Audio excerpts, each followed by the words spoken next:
আটাইতকৈ বেছি গড়ে ডিফৰেষ্টেশ্যন হৈছে অসমত জৈৱ বৈচিত্ৰ্য নষ্ট হৈছে আমাৰ পাৰিৱেশিক যিটো ভাৰসাম্য ভয়ংকৰভাৱে তাৰ মানে অৱক্ষয় ঘটিছে জনমুৰি গছৰ কথা কয় জনমুৰি গছৰ সংজ্ঞাটো কেনেকুৱা জীৱনত কেতিয়াও হয়তো নাৰ্জী পুলি এটা ৰুই নোপোৱা মানুহজনেও মৰাৰ সময়ত এজোপা গছ লগত লৈ যায় গছ পুলি ৰোৱাটো আচলতে এটা কলা নহয় একদম সাংঘাতিক সেইবিলাক পুলি হৈ থকা নাই গছলৈ ৰূপান্তৰিত হৈছে অলৰেডি তেনেকুৱা নাহৰ এজাৰ একদম চিধা চিধি দাৰে কোঠাৰে ঘপিয়াই গুৰিতে কাটিছে টনা আজোৰা লাগে একদম প্ৰতিযোগিতা লাগে গোটেই ডাল ভাঙি আজৰি পিজৰি গোটেই ফুলকেইটালৈ গুচি যায় আমাৰ প্ৰাণৰ শিল্পী আমি জুবিন গাৰ্গকে দেখিছিলোঁ হয় ডিঙুলি পুখুৰীত ৰাতি ৰাতি বহি তেওঁ প্ৰতিবাদ কৰিছিলে লাগিলে পুলি এটাই ৰুৱক পাৰিলে গছ তাকেই কৰক গোটেইখিনি ৱেষ্টেজ হ'ল আৰু প্লাছ মানে মোৰ দেন 3 লাখ 3 লাখতকৈ অধিক গছ পুলি হত্যা কৰা হয় প্ৰতিপালন কৰি পুলি এটাক যদি গছলৈ ৰূপান্তৰিত হ'ব নোৱাৰে উদ্যোপনে বিশ্বাস কৰে যে সেইজন মানুহৰ আচলতে গছ পুলিটো ৰোৱাৰ নৈতিক অধিকাৰ থাকিব নোৱাৰে নমস্কাৰ চাবলৈ আৰম্ভ কৰিছে অপেন মাইক মই সংগীতা দেৱী দত্ত এজন ব্যক্তিয়ে একক প্ৰচেষ্টাৰে নিৰলসভাৱে সেউজ বনানীকৰণ অথবা নগৰ বনানীকৰণৰ বাবে কাম কৰি আছে তেজপুৰত আমি বিভিন্ন সময়ত বিভিন্ন চৰকাৰী বেচৰকাৰী সংস্থা সংগঠনসমূহক দেখোঁ বৃক্ষৰোপণৰ কাৰ্যসূচী লোৱা দেখোঁ বা সৌন্দৰ্য বৰ্ধনৰ বাবে বৃক্ষৰোপণ কৰা দেখোঁ কিন্তু এজন ব্যক্তিয়ে একক প্ৰচেষ্টাৰে নিৰলসভাৱে আৰু বিজ্ঞানসন্মতভাৱে সেউজ বিপ্লৱৰ সূচনা কৰিছে তেজপুৰ চহৰত তেখেতৰ নাম হৈছে হৰেন্দ্ৰনাথ মৰাং তেখেত দৰং মহাবিদ্যালয়ৰ এগৰাকী অধ্যাপক আজি হৰেন্দ্ৰনাথ মৰাঙৰ সৈতে কথা পাতিম আশা কৰোঁ তেখেতৰ সৈতে হোৱা কথা বতৰাখিনি আপোনালোকৰ ভাল লাগিব ভাল লগাৰ লগতে তেখেতৰ এই সেউজ বিপ্লৱ বা প্ৰকৃতি সুৰক্ষাৰ ক্ষেত্ৰত তেখেতে যি ধৰণে বিজ্ঞানসন্মতভাৱে কাম কৰি গৈছে নিৰলসভাৱে সেই কথা বতৰাখিনি আপোনালোকক আপ্লুত কৰিব অনুপ্ৰাণিত কৰিব আহক আমি ভিডিঅ'টোলৈ আগবাঢ়ো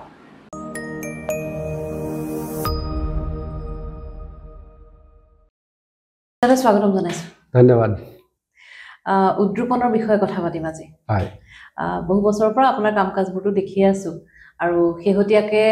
ৰাইজেও ক'বলৈ আৰম্ভ কৰিছে যে আপোনাৰ বাবেই তেজপুৰখনটো এনেও সাংস্কৃতিক নগৰী সৌন্দৰ্যৰ নগৰী কিন্তু আপোনাৰ বাবে আপোনাৰ কাম কাজৰ বাবে এটা বেলেগ মাত্ৰা পোৱা বুলি কয় উদ্যোপনৰ অকণমান হয়তো কণ্ট্ৰিবিউট কৰিব পাৰিছোঁ কিন্তু বহুত বেছি কৰিব পাৰিছোঁ বুলি মই নাভাবোঁ আৰু বহুতখিনি কৰিবলগীয়া আছে হয় আৰু মই অকল নহয় আৰু বেলেগেও কণ্ট্ৰিবিউট কৰিছে বৰঙণি আছে বিশেষকৈ কুমুদ বৰুৱা ডাঙৰীয়াৰ বৰঙণি আছে এই ক্ষেত্ৰত কিন্তু উদ্যোপনৰ জৰিয়তে আপুনি যি খুব বিজ্ঞানসন্মতভাৱে আগবাঢ়িছে সেইটোৰ কাৰণে আচলতে পাৰ্থক্যটো সেইখিনিতে কাৰণ মই প্ৰত্যেকটো পুলি একদম সম্পূৰ্ণ পৰিকল্পিত ৰূপত ৰোপণ কৰোঁ ভৱিষ্যতৰ তেজপুৰখনৰ সৌন্দৰ্য বৃদ্ধিও এটা পৰিকল্পনা তাত থাকে আৰু যাতে ভৱিষ্যতে উন্নয়নৰ যিকোনো ধৰণৰ কামত যাতে গছজোপা মানে উন্নয়নৰ বলি হ'ব লগা নহয় তাৰ মানে ভৱিষ্যতৰ সুৰক্ষাটো নিশ্চিত কৰিবৰ কাৰণে মই সেইমতে এটা গছ পুলি ৰোৱাৰ স্থানবিলাক নিৰ্বাচন কৰোঁ পৰিকল্পনা কৰি পেলাই সেইটো কথা এতিয়া আমি আৰম্ভণিৰ পৰা যদি কওঁ উদ্যোপনৰ আৰম্ভণি কেনেকৈ হ'ল উদ্যোপনৰ আৰম্ভণি 2015ত হৈছে 2015ত মোৰ পুত্ৰ বাস্তৱৰ জন্মদিন আছিল তাৰ জন্মদিনটো আচলতে অলপ বেলেগ ধৰণৰ অলপ ব্যতিক্ৰমী ধৰণেৰে অলপ পালন কৰিব বিচাৰিছিলোঁ আৰু সৰুৰে পৰা গছ গছনি ৰুই থাকোঁ প্ৰকৃতিৰ লগত এটা সম্পৰ্ক এটা আছে একেবাৰে সৰুৰে পৰা মোৰ গছ গছনিৰ লগত বেলেগ সম্পৰ্ক বিশেষকৈ কৃষি কৰ্মৰ লগত মই খুব নিবিড়ভাৱে জড়িত আজিও মানে মই জড়িত গতিকে মই আচলতে নিজকে এজন শিক্ষকৰ পোছাকত মই নিজকে কৃষক বুলি ভাবোঁ এতিয়াও গতিকে তাৰ জন্মদিনটো অলপ ব্যতিক্ৰমী কৰিবৰ কাৰণে যাওঁতে মই চিন্তা কৰিলোঁ যে সদায় সেই কেক কাটি হোটেলত গৈ পাৰ্টি দি পিনে যিটো জন্মদিন পালন কৰা হয় কিছু পৰিমাণে আমি উদযাপন কৰিম সেইটো চেলিব্ৰেট কৰিম কিন্তু তাৰ সেই জন্মদিনৰ যিটো উদযাপন সেই তাক আৰু অকণমান বেছি অৰ্থপূৰ্ণ বা তাৰ সেই স্মৃতিটো আৰু দীৰ্ঘস্থায়ী কৰিব পাৰি নেকি তাৰ কাৰণে মই ভাবিছিলোঁ যে যদি মই গছপুলি কেইটামান ৰুওঁ জন্মদিনৰ নামত তাৰ নামত তেতিয়াহ'লে বেছি ভাল হ'ব আৰু গছপুলিকেইটা মোৰ নিজৰ মাটি আছে কিন্তু মই হয়তো নিজৰ মাটিত ৰোৱাতকৈ গছপুলিকেইটা যদি ৰাজহুৱা স্থানত ৰুওঁ তেতিয়াহ'লে কি হ'ব যে সেই ইয়াৰ সেই জন্মদিনৰ স্মৃতিটো দীৰ্ঘস্থায়ী হোৱাৰ লগতে বৃহত্তৰ সমাজখনো উপকৃত হ'ব তেনেকৈ আৰম্ভ হৈছিল তাৰপিছত লাহে লাহে মই ভাবিলোঁ যে এইটো যদি মই এটা জীৱনশৈলী হিচাপে লৈ লওঁ মোৰ যদি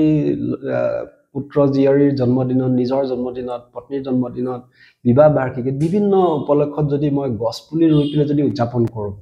ই যদি এটা জীৱনশৈলীত যদি পৰিণত হয়, মোকে দেখি যদি আৰু 10জনে সেইটো জীৱনশৈলী হিচাপে গঢ়ি লয়, মানে গ্ৰহণ কৰি লয়, তেতিয়াহ'লে হয়তো এটা বৃক্ষৰোপণৰ আন্দোলনৰ তাৰ ৰূপ ল'ব পাৰে। তেনেকুৱা ধৰণে আৰম্ভ কৰিছিলোঁ আৰু প্ৰকৃততে সেয়াই হ'লগৈ। আজি উদ্ৰোপণ সৰু সুৰা এটা খুব বেছি বৃহৎ পৰিসৰৰ বুলি মই এতিয়াও ভবা নাই, সৰু সুৰাকে হ'লেও উদ্ৰোপণ কিন্তু এটা বৃক্ষৰোপণৰ আন্দোলনত পৰিণত হৈছে। আৰু ভৱিষ্যত পৰিকল্পনা আছে ইয়াক এটা ডাঙৰ আন্দোলনত পৰিৱৰ্তন কৰিবৰ কাৰণে প্ৰচেষ্টা অব্যাহত আছে। আৰম্ভণিটো খুব সুন্দৰকৈ আৰম্ভ হৈছে আৰু চলিছেও সুন্দৰকৈ। উদ্ৰোপণ নামটো আপুনি কি ভাবি পেলাই দিছে? উদ্ৰোপণটোৰ অৰ্থ কি? নাম দিয়াৰ প্ৰয়োজনীয়তা আহিলে আচলতে যে যদিহে ইয়াক ভৱিষ্যতে এটা বৃক্ষৰোপণৰ আন্দোলন হিচাপে গঢ়িব লগা হয়, আন্দোলন হ'বলৈ হ'লে নাম এটাৰ দৰকাৰ হয়, এটা প্ৰতীকী নাম এটাৰ দৰকাৰ হয়। সেইকাৰণে বহুত ভাবি চিন্তি উদ্ৰোপণ নামটো দিছিলোঁ। তাৰমানে যিহেতু মোৰ ল'ৰাৰ জন্মদিনৰ এটা অংশ হিচাপে মই গছপুলিকেইটা ৰোপণ কৰিছিলোঁ, তাৰপিছত মই চিন্তা কৰিলোঁ অকল জন্মদিন কিয়, মৃত্যু বাৰ্ষিকী হ'ব পাৰে, বিভিন্ন উপলক্ষত আমি সেই উপলক্ষৰ স্মৃতি দীঘলীয়া কৰিবৰ কাৰণে, তাক অৰ্থপূৰ্ণ কৰিবৰ কাৰণে আমি গছপুলি ৰুব পাৰোঁ। গছপুলি ৰোৱাটো যিকোনো উদযাপনৰ এটা অবিচ্ছেদ্য অংগত আমি পৰিণত কৰিব পাৰোঁ, জীৱনশৈলী তেনেকুৱা ধৰণে গঢ়ি তুলিব পাৰোঁ। গতিকে এই যিটো বৃক্ষৰোপণ কৰা আৰু তাৰ লগত অংগাংগীভাৱে যিটো উদযাপনৰ কথাটো জড়িত হ'ব, দুয়োটাকে একেলগ কৰি কিবা এটা শব্দৰ সৃষ্টি কৰিব পাৰি নেকি, কিবা এটা নাম সৃষ্টি কৰিব পাৰি নেকি, বহুত ভবাৰ মূৰত উদ্ৰোপণ নামটো মই পাইছিলোঁ। উদ্ৰোপণ শব্দটোৰ অৰ্থটো হৈছে যে উদযাপন যোগ বৃক্ষৰোপণ। উদযাপন আমি যিকোনো উপলক্ষ উদযাপন কৰোঁ, জীৱনত বহুত উপলক্ষ উদযাপন কৰোঁ, উদযাপন কৰোঁতে আমি মুক্ত হস্তে খৰচ কৰোঁ, ব্যয় কৰোঁ, আমি হাত টানি নচলোঁ। গতিকে উদযাপনৰ এটা সামান্য অংশ যদি আমি গছপুলি ৰুবৰ কাৰণে আমি ব্যয় কৰোঁ, তেতিয়াহ'লে উদযাপনটোৱে বেলেগ ধৰণৰ মাত্ৰা এটা পাব, নহয় জানো? গতিকে সেই উদযাপনৰ আৰু বৃক্ষৰোপণৰ ৰোপণ, উদ্যোগ ৰোপণ কৰি পিনে উদ্ৰোপণ কৰা আছে। তাৰ অন্তৰ্নিহিত অৰ্থটো হ'ল যে উদ্ৰোপণ মানে হৈছে এনেকুৱা এটা জীৱনশৈলী, যিটো জীৱনশৈলীত আমি জীৱনৰ যিকোনো উপলক্ষ উদযাপন কৰোঁতে তাৰ অবিচ্ছেদ্য অংগৰূপে আমি বৃক্ষৰোপণ কৰিম। আৰু যিহেতু আমি বিশেষ উপলক্ষতহে আমি বৃক্ষৰোপণ কৰিম, আমি নিজৰ আত্মীয়ৰ নামত, মোৰ দেউতাৰ নামত বা মোৰ ল'ৰাৰ নামত, ছোৱালীৰ নামত যিহেতু গছপুলি ৰুম, নিজৰ নামত যিহেতু গছপুলি ৰুম, ডেফিনেটলি সেই গছজোপাৰ লগত আমাৰ এটা আৱেগিক সম্পৰ্ক থাকিব। গতিকে গছপুলিটো আমি যিকোনো মূল্যৰ বিনিময়ত তাক জীয়াই পিনে ৰাখিবৰ কাৰণে আমি চেষ্টা কৰিম, তাক পুলিটোক গছলৈ ৰূপান্তৰিত কৰিবৰ কাৰণে আমি চেষ্টা কৰিম। এটা মৰম সোমাই যাব, দায়বদ্ধতা এটা থাকিব। হয় হয়, দায়বদ্ধতা এটা থাকিব। আটাইতকৈ ডাঙৰ কথাটো হৈছে দায়বদ্ধতা। উদ্ৰোপণৰ জৰিয়তে আচলতে প্ৰকৃতিৰ প্ৰতি দায়বদ্ধতা, কেৱল প্ৰকৃতিৰ প্ৰতি দায়বদ্ধতাই নহয়, নিজৰ প্ৰিয়জনৰ প্ৰতি দায়বদ্ধতাৰ এটা সংকল্প হৈছে উদ্ৰোপণ। কাৰণ আমি আমাৰ প্ৰিয়জনক কেৱল মৰম কৰিলে নহ'ব, ভাল ভাল বস্তু উপহাৰ দিলে নহ'ব। আমাৰ প্ৰিয়জনৰ কাৰণে আৰু আমাৰ সকলোৰে কাৰণে আমাৰ পৃথিৱীখন মানে বাসোপযোগী কৰি তুলিব লাগিব। ইয়াক যাতে আমাৰ উত্তৰ পুৰুষৰ কাৰণে পৃথিৱীখন সুৰক্ষিত কৰিব লাগিব, তাৰ কাৰণে আমাক গছ গছনি লাগিব। কাৰণ গছ গছনি নোহোৱাকে, প্ৰাকৃতিক ভাৰসাম্য ৰক্ষা নকৰাকে আমি এখন সুন্দৰ পৃথিৱী আমি উত্তৰ পুৰুষক দিব নোৱাৰিম, নহয় জানো? সেইকাৰণে ই হৈছে কি যে আমাৰ এটা দায়বদ্ধতা, উত্তৰ পুৰুষৰ প্ৰতি দায়বদ্ধতা, আমাৰ প্ৰিয়জনৰ প্ৰতি দায়বদ্ধতা। কেৱল ধুনীয়া হয় নহয়, বোলে সেউজীয়া হৈছে সেই বুলিয়ে নহয়, আমিতো অক্সিজেন পাই আছো। ডেফিনেটলি বহুত মানে গোটেই যিটো প্ৰাকৃতিক যিটো ভাৰসাম্য, যিটো জৈৱ বৈচিত্ৰ্য বুলি কয়, জৈৱ বৈচিত্ৰ্যত আটাইতকৈ মানে গুৰুত্বপূৰ্ণ বৰঙণি আগবঢ়াই গছে, গছৰ আটাইতকৈ গুৰুত্বপূৰ্ণ ভূমিকা আছে। গতিকে গছ নোহোৱাকে এখন ঠাইৰ জৈৱ বৈচিত্ৰ্যৰ ভাৰসাম্য কেতিয়াও ৰক্ষা হ'ব নোৱাৰে। আমাৰ বিভিন্ন কাৰণত দিনক দিনে আমাৰ গছৰ সংখ্যা কমি গৈ আছে। গতিকে জৈৱ বৈচিত্ৰ্য নষ্ট হৈছে, আমাৰ পাৰিৱেশিক যিটো ভাৰসাম্য ভয়ংকৰভাৱে তাৰ মানে অৱক্ষয় ঘটিছে। গতিকে এইবিলাকক প্ৰতিৰোধ কৰিবৰ কাৰণে, আৰু প্ৰতিকাৰতকৈ প্ৰতিৰোধ শ্ৰেষ্ঠ বুলি কয়, তাক প্ৰতিৰোধ কৰিবৰ কাৰণে আমাৰ আটাইতকৈ মানে নিৰ্ভৰযোগ্য উপায়টো হৈছে বৃক্ষৰোপণ। কাৰণ যিটো ৰিচেণ্টলি শেহতীয়াভাৱে যিটো 3R থিয়ৰী আছে, ৰিডিউচ, ৰিইউজ এণ্ড ৰিচাইকল বুলি যিটো কৈছে প্ৰাকৃতিক সম্পদৰ, তাৰ দ্বাৰা আমি প্ৰাকৃতিক যিটো মানে পাৰিৱেশিক যিটো মানে প্ৰদূষণ, সেইটোক আমি কমাই ৰাখিব পাৰোঁ। কিন্তু এই যিবিলাক বিভিন্ন কাৰকত যি আমাৰ প্ৰদূষণ হৈছে, প্ৰদূষণৰ ফলত যিবিলাক আমাৰ আমাৰ সামাজিক জীৱনত বা প্ৰকৃতিৰ ওপৰত যিটো মানে বিৰূপ প্ৰতিক্ৰিয়া পৰিছে, সেইবিলাকৰ প্ৰতিকাৰ কৰিব, তাক মানে সংশোধন কৰিব পৰা ক্ষমতা কেৱল গছৰ আছে। আপুনি জনমুৰি গছৰ কথা কয়, জনমুৰি গছৰ সংজ্ঞাটো কেনেকুৱা, মানে কি কি ক'ব বিচাৰে, মানে জনমুৰি গছৰ কথাটো কওকচোন। আচলতে প্ৰকৃতিৰ লগত ভাৰসাম্য ৰক্ষা কৰিব চলিবলৈ হ'লে আমাক প্ৰাকৃতিক ভাৰসাম্য লাগিব, গছ গছনি, নদী পৰ্বত, আমাক খনিজ পদাৰ্থ বা প্ৰাকৃতিক সম্পদবোৰো লাগিব, সেইবিলাক আমি ব্যৱহাৰ কৰিব লাগিব, একে সময়তে আমাক উন্নয়নো লাগিব। দুইটা বস্তুৱে লাগিব। আমিতো আৰু আদিম যুগত বাস কৰি থাকিব নোৱাৰো, বা এটা আমাৰ উন্নয়নে এটা স্থবিৰ অৱস্থাত থাকিলে নহ'ব, উন্নয়ন সদায় আগলৈ গৈ থাকে। কিন্তু উন্নয়ন সাধাৰণতে আমাৰ ধাৰণাটো কেনেকৈ, উন্নয়ন কৰিবলৈ হ'লে আমি প্ৰাকৃতিক সম্পদ ব্যৱহাৰ কৰিব লাগিব। কিন্তু প্ৰাকৃতিক সম্পদ ব্যৱহাৰ কৰাৰ ক্ষেত্ৰত আমি সচেতন নহ'লে আমাৰ ভৱিষ্যত প্ৰজন্মই তাৰ কাৰণে সাংঘাতিক ধৰণে ভুগিব লাগিব। গতিকে সেইকাৰণে বহনক্ষম উন্নয়নৰ এটা ধাৰণা এটা শেহতীয়াভাৱে আহিছে। সেইটো হৈছে কি যে আমি প্ৰাকৃতিক সম্পদক এনেকুৱা ধৰণে ব্যৱহাৰ কৰিব লাগিব যে আমাৰ যিখিনি প্ৰয়োজনীয় কেৱল সেইখিনি ব্যৱহাৰ কৰিলো, প্ৰয়োজনতকৈ অধিক আমি অপচয় নকৰিম। ভৱিষ্যত প্ৰজন্মৰ কাৰণে সেইখিনি আমি সঞ্চয় কৰি ৰাখিম। ভৱিষ্যত প্ৰজন্মৰো অধিকাৰ আছে প্ৰাকৃতিক সম্পদৰ ওপৰত। গতিকে সেইকাৰণে উন্নয়ন আৰু প্ৰাকৃতিক ভাৰসাম্য দুইটা মানে একেলগে আগবাঢ়ি যাব লাগিব, মানে সেইটোৰ কাৰণে এটা বিভিন্ন পৰিসংখ্যা আছে। তাৰে এখন সমাজত আমাৰ উন্নয়নো আমাৰ অব্যাহত থাকিব লাগিব আৰু একে সময়তে প্ৰাকৃতিক ভাৰসাম্য ৰক্ষা হ'ব লাগিব। তাৰ কাৰণে এটা পৰিসংখ্যা মতে আমাৰ জনবসতিৰ যিটো অঞ্চল, জনবসতিৰ সৰ্বমুঠ অঞ্চলৰ ন্যূনতম 30% বনাঞ্চল থাকিব লাগিব, কাৰণ 30% গছ গছনি থাকিব লাগিব। এটা সেইটো পৰিসংখ্যা। আৰু এটা পৰিসংখ্যা হৈছে কি যে আজিকালি খুব স্পেচিফিক হয়তো হিচাপ বিকাশবিলাক খুব বিজ্ঞানসন্মতভাৱে হিচাপ বিকাশবিলাক কৰা হয় যে প্ৰাকৃতিক ভাৰসাম্য ৰক্ষা কৰিবৰ কাৰণে, বহনক্ষম উন্নয়নৰ কাৰণে আমাৰ গড়ে প্ৰতিজন নাগৰিকৰ বিপৰীতে 224 জোপাকে গছ লাগে। তেতিয়াহ'লে আমি উন্নয়নৰ পথতো আগবাঢ়ি গৈ থাকিব পাৰোঁ আৰু প্ৰাকৃতিক ভাৰসাম্যও ৰক্ষা কৰে। মানে গছৰ কিহৰ কাৰণে লাগে, উদ্ভিদজাত বিভিন্ন সামগ্ৰী আমি জীৱনৰ প্ৰতিটো খোজতে ব্যৱহাৰ কৰি থাকোঁ। আমাৰ জন্মৰ পৰা মৃত্যুলৈকে, জন্মৰ পৰা আৰম্ভ কৰি আমি সেই প্ৰাথমিক স্কুললৈ যাওঁতে যিখন ডেস্কত বহোঁ, বেঞ্চত বহোঁ, কাঠেৰে বনায়, স্কুল ঘৰৰ দৰ্জা খিৰিকী চৌকাঠবিলাক কাঠেৰে বনায়, পাল্লাবিলাক দৰ্জা খিৰিকীবিলাক কাঠেৰে বনায়, নহয়নে? টেবুলখন, চাৰে বহা টেবুলখন, টেবুল চকীযোৰ সেয়া কাঠেৰে বনায়। গতিকে তাৰ পৰা আৰম্ভ কৰি একেবাৰে মৃতদেহ দাহ কৰালৈকে গছ লাগে। সেই গোটেইখিনি কাউণ্ট কৰি আমাক সেইখিনিত লাগিব। তাৰপিছতো যাতে প্ৰকৃতিৰ ওপৰত অতিৰিক্ত মানে হেঁচা নপৰে, যাতে প্ৰাকৃতিক ভাৰসাম্যটো নষ্ট নহয়, তাৰ কাৰণে গড় হিচাপত আমাক 224 জোপা গছ ন্যূনতম লাগে এজন নাগৰিকৰ বিপৰীতে। কিন্তু আমাৰ ভাৰতবৰ্ষত এটা দুৰ্ভাগ্যজনক এটা চিত্ৰ হৈছে কি যে ভাৰতবৰ্ষত গড়ে প্ৰতিজন নাগৰিকৰ বিপৰীতে মাত্ৰ 28 জোপাকে গছ আছে। আৰু এইটো পৃথিৱীৰ ভিতৰত আটাইতকৈ কম। ভাৰতত 28 জোপা আছে। আটাইতকৈ বেছি আছে গড়ে প্ৰতিজন নাগৰিকৰ বিপৰীতে 8,953 জোপাকে গছ আছে কানাডাৰ এখন। 8,953 আৰু এফালে 28। আৰু আমাৰ হিন্দু সংখ্যাগৰিষ্ঠতাৰ দেশ, গতিকে আমাৰ মানুহ মৰিলে চিতা সাজে,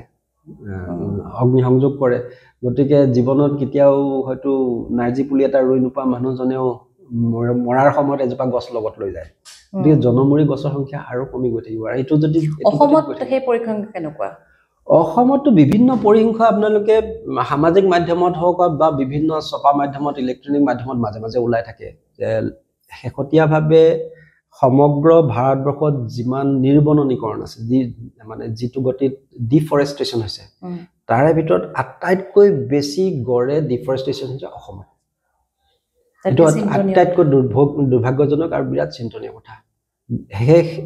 লাষ্ট 15 বছৰত, বিগত 15 বছৰত আটাইতকৈ বেছি অসমত গছ গছনিৰ সংখ্যা কমি গৈছে। তাৰমানে এই 4 লেন 6 লেন গছ গছনি ৰাস্তাবিলাক বনোৱাৰ নামত ঠিকে আছে, আমাক উন্নয়ন লাগিব, 4 লেন 6 লেন আমাক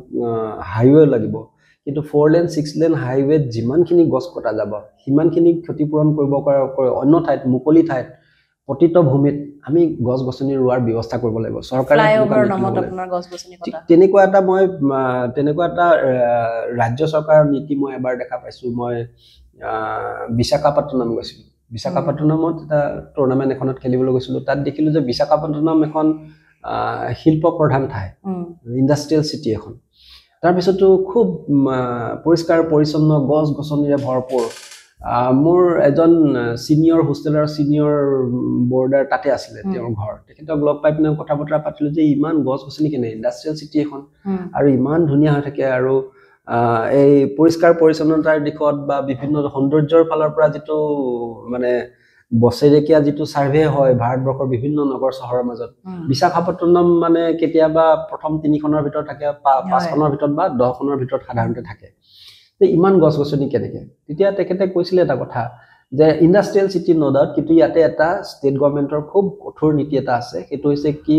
যে ইণ্ডাষ্ট্ৰি বহাবৰ কাৰণে ইণ্ডাষ্ট্ৰিৰ ওনাৰক বা কোম্পানী বিলাকক যিমান লাগে সিমানখিনি মাটিও দিয়া হ'ব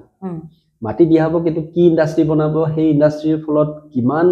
পৰিৱেশৰ ওপৰত তাৰ কিমান বিৰূপ প্ৰভাৱ পৰিব সেই বিৰূপ প্ৰভাৱ যিটো পৰিৱেশৰ যিমান গেছ ওলাব কিবা ওলাব যিটো মানে প্ৰদূষণ হ'ব সেই প্ৰদূষণ নিউট্ৰেলাইজ কৰিব পৰাকৈ তাক ৰোধ কৰিব পৰাকৈ কিমান গছৰ প্ৰয়োজন হ'ব তেনেকুৱা ধৰণৰ এটা ক্যালকুলেশন কৰা যায় কৰি সিমানখিনি গছ যে তেওঁলোকে সেই ইণ্ডাষ্ট্ৰিয়েল এষ্টেটত তেওঁলোকৰ সেই ইনফ্ৰাষ্ট্ৰাকচাৰ সেইখিনি বনোৱাৰ সমান্তৰালভাৱে তেওঁলোকে সিমানখিনি গছৰ কাৰণে তেওঁলোকে পাব্লিক প্লেছত তেওঁলোকে সেই গছ পুলি ৰুই ডাঙৰ কৰাৰ ব্যৱস্থা কৰিব লাগিব নিজৰ খৰচত আৰু যেতিয়া পুলিবিলাক যেতিয়া গৰু ছাগলীয়ে খাব নোৱাৰাকে যেতিয়া ডাঙৰ হ'ব এটা পৰ্যায়লৈকে তাৰ পিছতে তেওঁলোকে প্ৰডাকচন আৰম্ভ কৰিব পাৰিব তাৰ আগলৈকে গোটেই সেটআপটো কমপ্লিট হোৱালৈকে তেওঁলোকক প্ৰডাকচন কৰিবলৈ পাৰমিশন নিদিয়ে কেনেকুৱা প্ল্যানিং কিমান ভাল এটা ব্যৱস্থা তেনেকুৱা এটা ব্যৱস্থা আমাৰ ৰাজ্যিক চৰকাৰ নিশ্চয় ল'ব পাৰে যে 4 লেন 6 লেন হাইৱে হ'ব 4 লেন 6 লেন হাইৱে যিবিলাক কোম্পানীয়ে তাত ইনভেষ্ট কৰিব তেওঁলোকক যদি বাধ্য কৰে যে ইমান জোপা বোলে 5000 জোপা গছ কাটিলে 5000 জোপা যদি গছ কাটে তেতিয়া হলে পুলি ৰুব লাগিব 20000 জোপা আৰু 20000 জোপা গছ পুলি ডাঙৰ হওঁতে বহুত সময় লাগিব যে সেই 20000 বা 30000 জোপা গছ ৰুবৰ কাৰণে তেওঁলোকক পতিত মাটি বিলাকত দিলে যে তেওঁলোকে তোমালোকে নিজৰ খৰচত ৰক্ষণাবেক্ষণৰ ব্যৱস্থা কৰি এটা পৰ্যায়লৈকে গৰু ছাগলীয়ে খাব নোৱাৰা অৱস্থালৈকে ডাঙৰ হ'ব 10 ফুট 12 ফুট গছ পুলি হোৱাৰ পিছতহে তোমালোকে বিলখিনি পাবা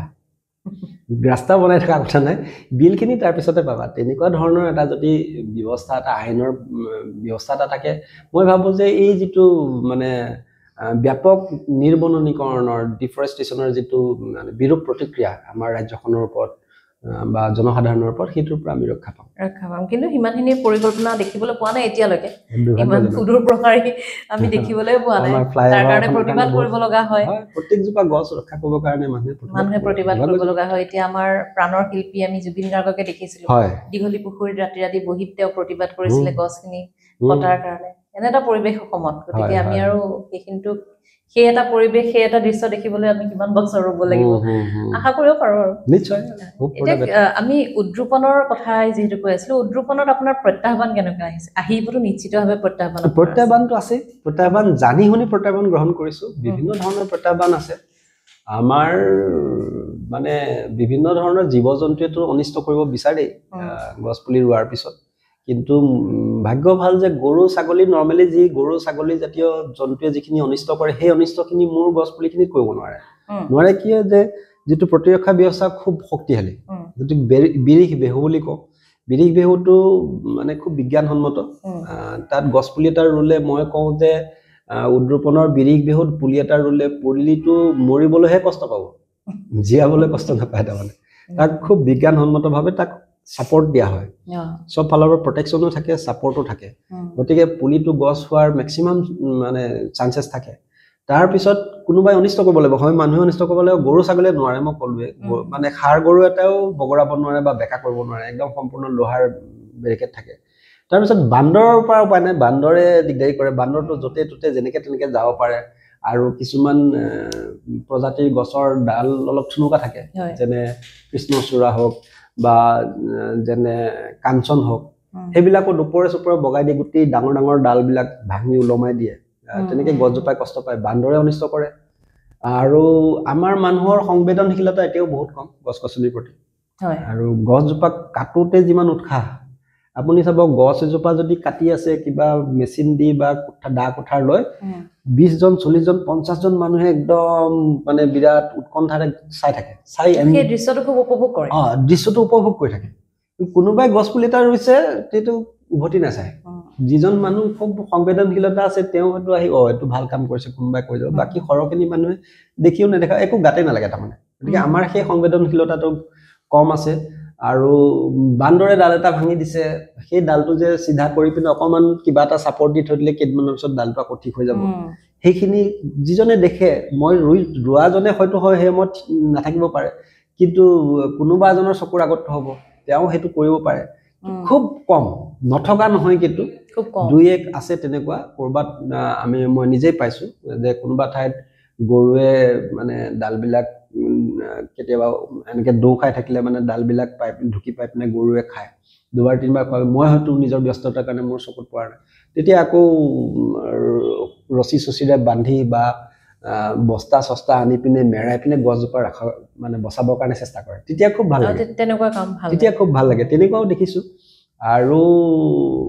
তেনেকুৱা বিভিন্ন ধৰণৰ ডেমেজ অলৰেডি হৈছে এনেকুৱাও পাইছো যে এনেকুৱা দুৰ্বৃত্ত পাইছো যে একদম গ্ৰোন আপ ট্ৰি আৰু এইবিলাক পুলি হৈ থকা নাই গছলৈ ৰূপান্তৰিত হৈছে অলৰেডি তেনেকুৱা নাহৰ এজাৰ একদম সিধা সিধি দাৰে কোঠাৰে ঘপিয়াই ঘপিয়াই গুৰিতে কাটিছে তেনেকুৱাও পাইছো সেয়া আকৌ মই গোটেই গুৰি উঘালি ৰিপ্লেচ কৰি লগাব লগা হৈছে এনেকুৱাও পাইছো যে কেতিয়াবা ট্ৰাকে মহতিয়াই থৈ গৈছে বহুত কেইটা বিৰিখ বিহু তেনেকুৱা এটা ইনসিডেন্স এটা আছে ঘটনা এটা এবাৰ সেই পৰুৱা চাৰিআলি ফালে যিটোক মই বেঙুনি ৰেখা বুলি কওঁ উদ্ৰুপনৰ তাৰমানে তাত একেৰাহে 33 জোপা এজাৰৰ পুলি আছে পুলি মানে মই মৰমতে পুলি বুলি কওঁ কিন্তু 7 বছৰ হৈ গ'ল সেইবিলাক সব গছ হৈ গ'ল এতিয়া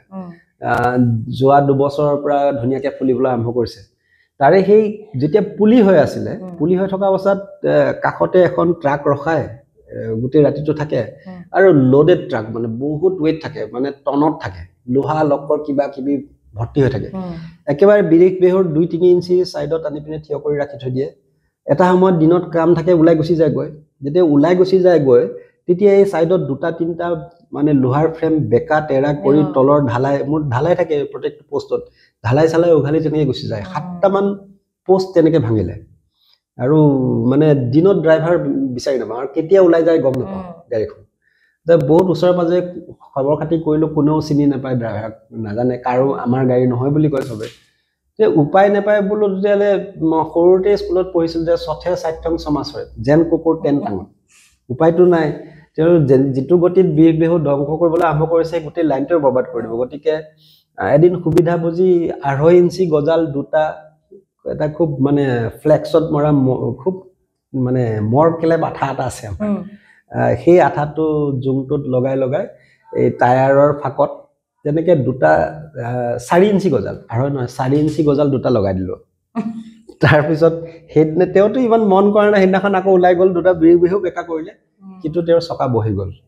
হয়তো দোকানত কৈছে ৰিপেয়াৰ কৰোতে কোনোবাই ভৰা বুলি ভৰাইছে গজাল আৰু কিয় ভৰাইছে তেওঁ গম পাইছে কাৰণ অলৰেডি তেওঁ কেবাটাও ড্যামেজ কৰিছে আৰু তাৰ পিছৰ পুৰা ইন্টাৰেস্টিংলি হে ট্ৰাকখন তাত নুৰুৱা হয় সেইটো হৈ আছিল আৰু মানে গছ পুলি ৰুলে নহব তাৰমানে ট্ৰাকৰ চকা পৰ্যন্ত ফুটাব লাগিব গছ পুলি কেটা বচাবৰ কাৰণে সেইটো মোৰ খুব ডাঙৰ প্ৰত্যাহ্বান আছিল আৰু এটা প্ৰত্যাহ্বান আছিল মানুহে মানে ভাবিব নোৱাৰিব যে আটাইতকৈ ডাঙৰ প্ৰত্যাহ্বান পাইছো মই এতিয়ালৈকে এন্ডুৰৰ পৰা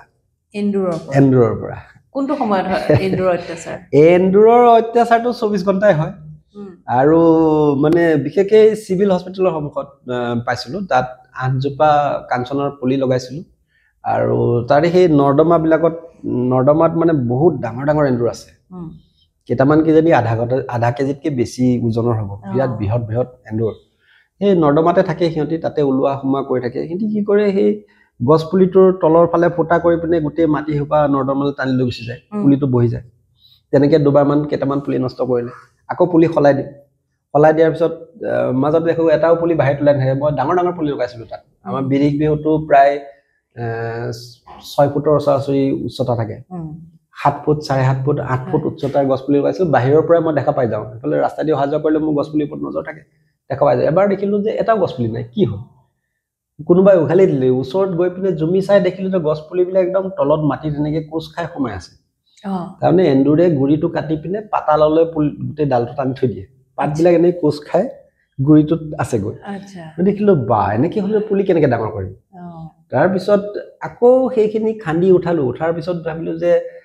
ইহঁতৰ মুভমেণ্টটো ৰেষ্ট্ৰিক্ট কৰি দিলে মানে কিজানি পুলিকেইটা বচাব পাৰিম মোৰ গোটেই যিহেতু 4টা পোষ্টত বিৰিক বেহুৰ 4টা পোষ্টত ঢালাই থাকে ঢালাইখিনি আকৌ কাষতে ইটা চিটা পৰি আছিলে ৰাস্তাৰে ইটা লৈ পিনে চিমেণ্ট বালি আনি মছলা বনাই 3 ইঞ্চি ইটাৰ গাঁথনি কৰিলোঁ চাৰিওফালে ৱাল কৰিলোঁ কিন্তু এইবাৰ কিজানি থাকিব ৰেষ্ট্ৰিকশ্যন গতিবিধিটো ইহঁতৰ সীমাবদ্ধ হ'ব এসপ্তাহমানৰ পিছত দেখিলোঁ আকৌ পুলিখিনি কাটি তললৈ ভৰাই লৈ গ'ল তাৰপিছতো আকৌ তেতিয়া বহুত মানে চিন্তাত পৰি গ'লোঁ যে কেনেকৈ পুলিকেইটা বচাম তাৰপিছত এদিন হঠাৎ মনলৈ আইডিয়া এটা আহিলে ঘৰত 8টামান পুৰণি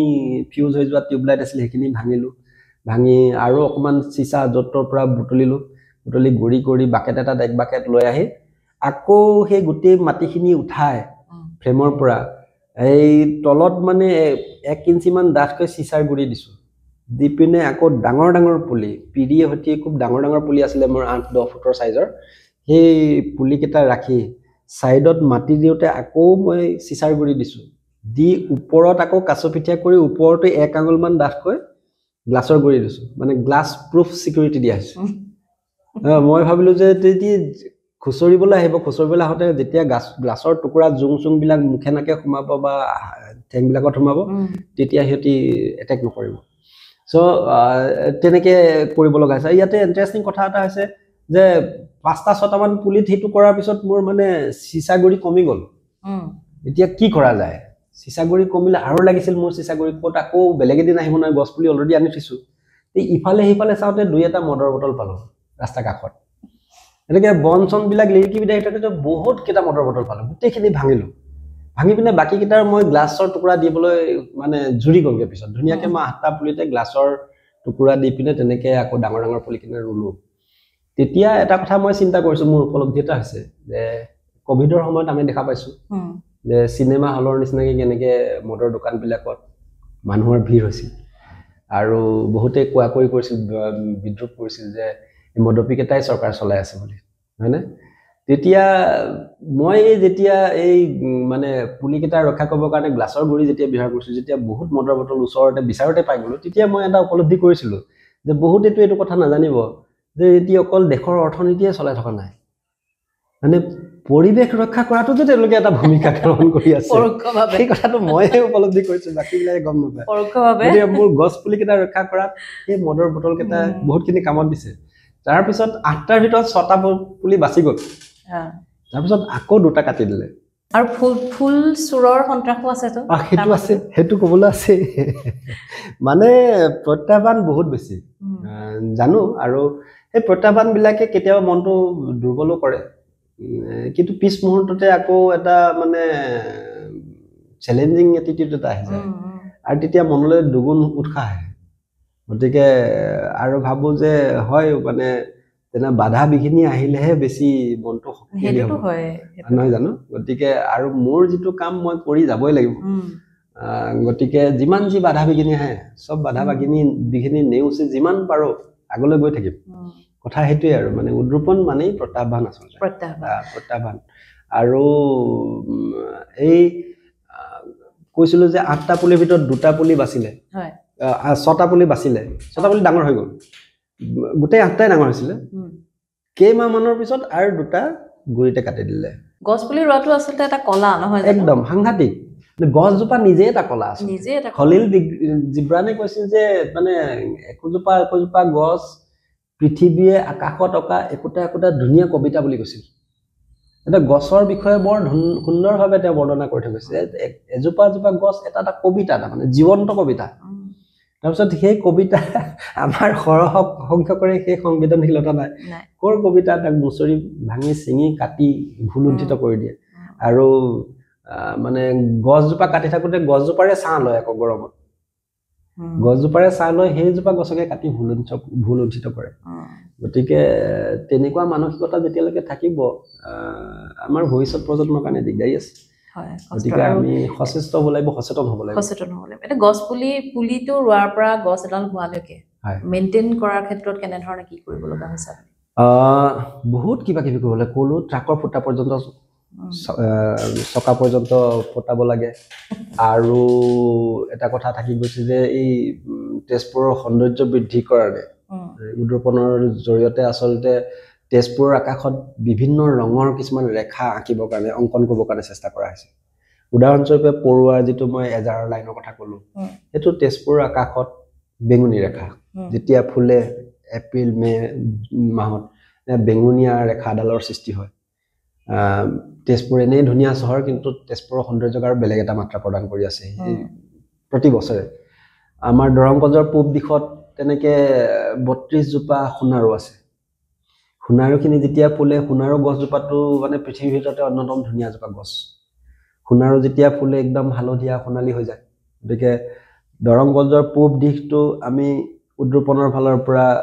তেজপুৰৰ সোণালী ৰেখা বুলি নাম দি থৈছো যেতিয়া ফুলে গোল্ডেন লাইন এটা হ'ব তেনেকে কৃষ্ণচূড়াৰ আমাৰ ৰাঙলী ৰেখা আছে এই কাঞ্চনৰ গোলাপী ৰেখা আছে তেনেকে আনকি আমি জাকাৰাণ্ডা ব্লু বুলি মানে আচলতে সেয়া মধ্য আমেৰিকাৰ গছ হয় ফুল ফুলে অতি সুন্দৰ ফুল ফুলে এজাৰৰ নিচিনা নীলা বেঙুনীয়া অলপ নীলা প্ৰলেপ এটা আছে এজাৰতকৈ পাহিবিলাক ডাঙৰ থোপাবিলাক ডাঙৰ আৰু এজাৰতকৈ বেছি দীঘলীয়া সময় ফুলি থাকে অতি সুন্দৰ আমাৰ তেজপুৰত মাত্ৰ দুজোপামান আছিলে মানুহে সেয়া তাৰ মূল্য নবুজে অনবৰত মূৰবিলাক টকলা কৰি থোৱাই দেখোঁ মই ফুলিবই নাপায় গতিকে শেহতীয়াভাৱে জাকাৰাণ্ডাৰ অলপ পপুলেশ্যন বঢ়াবৰ কাৰণে চেষ্টা কৰিছোঁ অলৰেডি 18 জোপামান জাকাৰাণ্ডা ডাঙৰ ডাঙৰ পুলি মই ৰুইছোঁ আমাৰ দৰং কলেজ চৌহদত 10 জোপামান ইতিমধ্যে হৈছে আৰু নিজে গুটিৰ পৰা পচাই পিনে পুলি কৰা সেইকেইজোপা অহা বছৰলৈ 5 জোপা ফুলিব বুলি আশা কৰিছোঁ গতিকে সেই জাকাৰাণ্ডা ব্লু য'ত আছে সেইটো 5 জোপা একেলগে আছে আমাৰ সেইটো তেজপুৰ আকাশৰ নীলা ৰেখা তেনেকে ৰঙৰ বিভিন্ন ৰেখা অংকন কৰি তেজপুৰৰ সৌন্দৰ্যৰ মাত্ৰাটো অলপ বৃদ্ধি কৰিবৰ কাৰণে চেষ্টা কৰি আছোঁ তাৰ মাজতে কি হয় যে এই কনভেন্ট স্কুলৰ সন্মুখত 22 জোপা মোৰ কাঞ্চনৰ ফুলি আছে পুলি মানে এইবোৰ চব 2 বছৰৰ পৰা ফুলিবলৈ আৰম্ভ কৰিছে সেইটো গোলাপী ৰেখা এই গোলাপী ৰেখাৰ ওপৰত সাংঘাতিক ধৰণৰ অত্যাচাৰ চিভিল হস্পিটেলৰ সন্মুখতো আছে তেনেকে মানে পূজাৰ কাৰণে ফুল চিঙে কাঞ্চন ফুল বেছিকে নিয়ে কাঞ্চন ফুল কিন্তু বহুতে কয় এইটো পূজাত ব্যৱহাৰ নহয় কৰিব নাপায় কিন্তু সেয়া পূজাৰ কাৰণে বুলি লৈ আছে আৰু মানে বিভিন্ন বয়সৰ পুৰুষ মহিলা ৰাতিপুৱা দীঘল দীঘল হাঁকতি লৈ ওলাই আহি পিনে তলত ঢুকি পোৱাখিনি যিমানখিনি পাৰে চিঙিলে ঢুকি নোপোৱাখিনি হাঁকতিডালে টানি দিয়ে এপাহ ফুলৰ কাৰণে 50টা 60টাকে কলি থাকে গোটেই ডালটো ভাঙি যায় কাঞ্চনৰ বহুত কলি হয় এজোপা এজোপা কাঞ্চনত 3000 পৰা 5000 লৈকে ফুল ফুলে সেই হাজাৰ হাজাৰ গছৰ গোটেই কলি চিঙি গছজোপা মানে জটায়ু পক্ষী বনাই থৈ দিয়ে তেনেকুৱা ভয়ংকৰ অৱস্থা কৰিলে মোৰ দেখিছো কিন্তু মই একো কৰিব পৰা নাই মই ভাবিছো বান্দৰে কৰিছে হিংসা পিছত এজন ডিস্ট্ৰিক্ট সেশন জাজে তেখেতে মোক ৰাতিপুৱা 3বাৰ মান ফোন কৰিলে আননোন নাম্বাৰ পাই পিনে মই ৰিটাৰ্ণ ফোন কৰোঁতে তেখেতে ক'লে চাম গগৈ আছিল তেখেতে ক'লে যে মই এনেকৈ ডিস্ট্ৰিক্ট সেশন জাজ আপুনি এই গছপুলিখিনি আপুনি ৰুৱে ন মই অকণমান প্ৰথমতে ভয়ে খালোঁ জাজ এজনে ফোন কৰিছে কিবা দুখে লগালোঁ নেকি তেতিয়া তেওঁ ক'লে যে মই বোলো হয় ময়ে ৰুইছোঁ সেয়া আপুনি চোৱা চিতা কৰি থাকি যে গছৰ ডালবিলাক যদি ভাঙি যে ওলমাই পেলাইছে আপুনি কিয় একো ব্যৱস্থা লয় মানে মই বোলো সেয়া বান্দৰে কৰিছে ইমান অগণন বান্দৰ মই এটা অকলশৰীয়া মানুহে ইমান বান্দৰৰ লগত মই ফাইট কৰিব নোৱাৰোঁ তেতিয়া কৈছে তেখেতে বান্দৰ নহয় মানুহে কৰিছে মই প্ৰথমতে একদম বিশ্বাস কৰিব পৰা নাই মানুহে এনেকুৱা কাম কৰিব ইমান অবিবেচকি কাম কৰিব একদম 100% মানুহে কৰিছে আমাৰ পিছফালে চিচি কেমেৰা আছে চিচি কেমেৰা ফুটেজ মই 3টামান ওপৰত পঠাই দিম 3টামান ফুটেজ পঠাই দিছে তেতিয়া মই বকলা আহিছোঁ মানে টনা আজোৰা লাগে একদম প্ৰতিযোগিতা লাগে গোটেই ডাল ভাঙি আজৰি পিজৰি গোটেই ফুলকেইটালৈ গুচি যায় আৰু তেনেকে এগৰাকী মহিলাই 100 120 130 পাহালৈকে ফুল এটা ৰাতিপুৱাত ছিঙে তেনেকুৱা 30-40 গৰাকী মহিলা মেক্সিমাম মহিলা একদম পলিথিনৰ ডাঙৰ ডাঙৰ বেগ লৈ পিনে ঘূৰি ফুৰে পূজাৰ কাৰণে ইমান ফুল লাগে আচৰিত পূজাৰ কাৰণে এটা ফুলে যথেষ্ট আৰু যদি লাগে নাৰ্জী ফুলৰ মালাডাল কিনি ল'লে মানে 30-40 টকা লয় ফ্ৰিজত ভৰাই এপাহ দুপাহকে ইউজ কৰি থাকে এডালেদি এমাহ যাব মই সেয়াও কওঁ এমাহ যাব তাৰপিছতো তেওঁলোকে এইটো কাম কৰে গতিকে উপায় নাই আৰু সেই আকৌ সচে সাহিত্যম সমাজৰে মই বোলো মই যেতিয়া গম পালোঁ মানুহে কৰিছে তেতিয়া মই কালিৰ পৰা একশ্যন লওঁ নেক্সট দিনা ৰাতিপুৱা 4টা বজাতে গৈছোঁ 4টা বজাত গৈছোঁ গৈ পিনে দেখা পাইছোঁ 3গৰাকী মহিলাই একদম দীঘল দীঘল হাকোটা লৈ টানিবলৈ আৰম্ভ কৰিছে মোৰ প্ৰমাণ লাগিব গতিকে মোবাইলত ফটো ল'লোঁ কেইটামান তাৰপিছত ভিডিঅ' কৰিলোঁ ভিডিঅ' কৰি থকা দেখি পেলাই তেওঁলোক পলাব বিচাৰিছিল উভতি ধৰি লৈ এই মানে হাকুটি চাকুটি ভাঙি চকুৰ আগত ৰুদ্ৰমূৰ্তি ধাৰণ কৰিলোঁ তাৰপিছত তেওঁলোকে ক্ষমা চেমা খুজিলে বোলো আজিৰ পৰা আৰু নকৰিব এইটো পূজা কৰিবৰ কাৰণে ৰাতিপুৱাই চুৰি বস্তু দি পূজা কৰিলেহে লাভ আছে আপোনালোকে আপোনাৰ ভগৱানৰ পূজা কৰিবলৈ ফুল ছিঙিছে মই মোৰ ভগৱানৰ নামত গছ পুলি ৰুইছোঁ চক সেইজন মোৰ দেউতা হয় মোৰ দেউতাৰ নামত গছ পুলি ৰোৱা আছে তোমালোকে ফুল এটা দুটা ঢুকি পোৱাত ছিঙি লৈ গ'লা তল সৰাখিনি লৈ গ'লা বেলেগ কথা কিন্তু গোটেই এপাহ ফুলৰ লগতে যে গোটেই ডাল ভাঙি শ কলি যে ডেমেজ কৰি আছে মোৰ ভগৱানৰ নামত ৰোৱা গছ পুলিটো মোৰ ওচৰত নহয় মোৰ ভগৱানৰ ওচৰত ক্ষমা খোজা দেউতাৰ ফটোৰ ওচৰত গৈ ক্ষমা খুজিবলৈ বাধ্য কৰিছোঁ মই তাৰপিছৰ পৰা কৈছোঁ যে কালিৰ পৰা আৰু ইয়াত ৰাতিপুৱা খোজ কাঢ়িবলৈও নাহিব কাৰণ মই পগলা মানুহ কাৰণে মই ঘৰৰ বাৰীত মই ফুলৰ গছ নৰুই মানে মই ৰাস্তাত ৰুই আছোঁ যে পগলা মানুহক জোকাই নল'বি আৰু আকৌ যদি আহ তেতিয়াহ'লে মই পুৰুষ নে মহিলা নে কি নাচাম নাশুনে মই একদম কোবাম আৰু তেনেকৈ ক'ব লগা হৈছে তাৰ পিছৰ বছৰত বহুতখিনি বাচিলে কিন্তু আৰু বহুতকে ধৰিছোঁ বয়সস্থ মানুহ ডেকা ল'ৰা বিভিন্ন বয়সৰ পুৰুষো পাইছোঁ যিবিলাক পাইছোঁ চবকে ফটো আৰু ভিডিঅ' কৰি ৰখা হৈছে ছ'চিয়েল মিডিয়াতো দি দিছোঁ গোটেই চাহ চিনাকিবিলাকে কৈছে অলৰেডি তাৰ পিছৰ বছৰৰ পৰা বহুতখিনি কমিছে আৰু